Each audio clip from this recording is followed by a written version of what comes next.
விஷ்ணுவை கல்யாணம் பண்ணு என்னை சாவ சொல்கிறீங்களா அப்படின்னு சொல்லிட்டு பூர்ணிமா சொல்கிறாங்க. எனக்கு ஒரே ஷாக்கு மேலே ஷாக். ஓகேங்களா. ஆரம்ப காலகட்டத்தில் விஷ்ணு நிஜமாகவே ஃப்ளட்டிங் வந்து பண்ணார் பூர்ணிமா கிட்ட. ஒரு மாதிரி ஃபீலிங்ஸ் இருக்குது அப்படிங்கிற மாதிரி வந்து பயங்கரமாக எக்ஸ்ப்ரெஸ் பண்ணி ஒரு மாதிரி வந்து அவங்க பின்னாடியே வந்து சுற்றிட்டுலாம் வந்து இருந்தார். அவங்க அவங்க என்ன சொன்னாலையும் இவர் கேட்டுக்கிற மாதிரி வந்து இருந்தார். அதுக்கப்புறம் ஒரு விரிசல் வந்து வருது.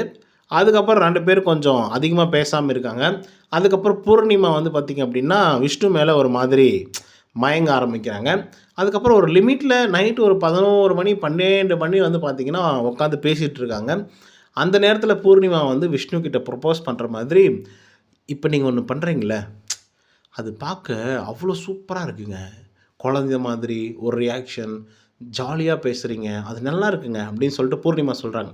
அதுக்கு முன்னாடி ஒரு வார்த்தை என்ன சொல்லியிருப்பாங்கன்னா, எனக்கு ஒரு மாதிரி உங்கள் மேலே ஒரு ஃபீலிங் இருக்குது அப்படின்னு சொல்லியிருப்பாங்க. எனக்கு ஒரு ஃபீலிங் இருக்குது, இல்லை நீங்கள் தான் என்னோடய க்ரஷ் அப்படின்னு சொல்லியிருக்கலாம், இல்லை வேறு ஏதோ சொல்லியிருக்கலாம், நட்புன்னு சொல்லியிருக்கலாம்.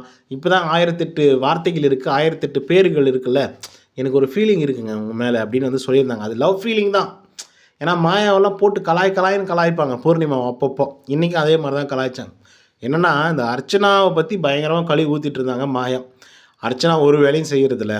Bread and jam, Poornima bread and ஜாமும் எடுத்து வச்சுருங்க, நான் வந்து பிரேக்ஃபாஸ்ட் பண்ணிடுறேன், அதுக்கப்புறம் நீங்கள் பண்ணால் என்ன பண்ணலன்னா என்ன அப்படின்னு சொல்லிட்டு மாயா கலாய்ச்சிட்ருக்காங்க. அதுக்கப்புறம் வந்து பார்த்திங்கன்னா இன்னொரு விஷயம் சொல்கிறாங்க. அது என்னென்னா, பூர்ணிமா ஒரு டீ போட்டு கொடுங்க, எப்படி பூர்ணிமா ஒரு டீ போட்டு கொடுங்க அப்படின்னு கேட்குறாங்க. இவங்களும் அப்படியே மூஞ்சை வச்சுக்கிட்டு போட்டு தரேன் அப்படின்னு சொல்லிட்டு போயிடுறாங்க, அந்த வாயை வச்சுக்கிட்டு அப்படின்னு சொல்லிட்டு மாயா செம்மையாக கலாய்ச்சிட்ருக்காங்க. இதில் ரவீனா வேறு, அதாவது என்னை அப்பப்போ அவங்க கொஞ்சறாங்க, கூப்பிட்டு வச்சு கொஞ்சறாங்கங்க.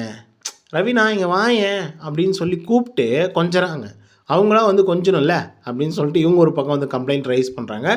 இந்த ரவீனா சொன்ன மேட்ரு வந்து ரொம்ப சில்லியான மேட்ரு, அது விட்டுருவோம். ஆனால் மாயா சொன்ன 2 வேலிடான பாயிண்ட் தான். அது புரணியாக இருந்தாலையும் அர்ச்சனா அவர்கள் வந்து கரெக்டான வேலைகள் அவங்கவுங்க வேலையை வந்து செஞ்சுக்கிறது நல்லது. பட் மாயா இதை சொல்லும்போது ரொம்ப அப்செட் தான். ஏன்னா மாயா வந்து சாப்பிட்ட தட்டை கூட கழுவ மாட்டாங்க, அந்த மாதிரி ஒரு கேரக்டர் அவங்க. நிறைய நாள் அதுக்காகவே பிரச்சனைகள் வந்திருக்கு. இப்போ பூர்ணிமாவோட மேட்ருக்கு வரலாம். ஸோ பூர்ணிமாவை பற்றி பார்த்திங்க அப்படின்னா இவங்க வந்து பேசுகிறாங்க மாயா.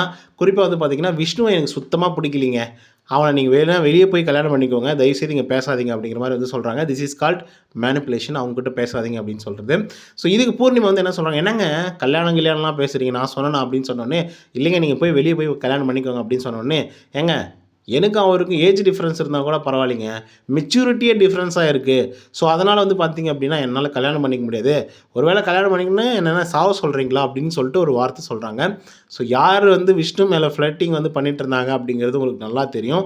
ஆனால் அவங்களே வந்து அவங்கள கல்யாணம் பண்ணிக்கினா என்ன சாவ சொல்கிறியா அப்படின்னு சொல்லி கேட்குறாங்க அப்படின்னா அது எந்த விதத்தில் நியாயம்? ஆனால் ஆரம்ப காலகட்டத்தில் விஷ்ணு வந்து பயங்கர இன்ட்ரெஸ்ட் வந்து காமிச்சிருந்தார். அதுக்கப்புறம் இடையில் வந்து பிரிஞ்சிருந்தாங்க.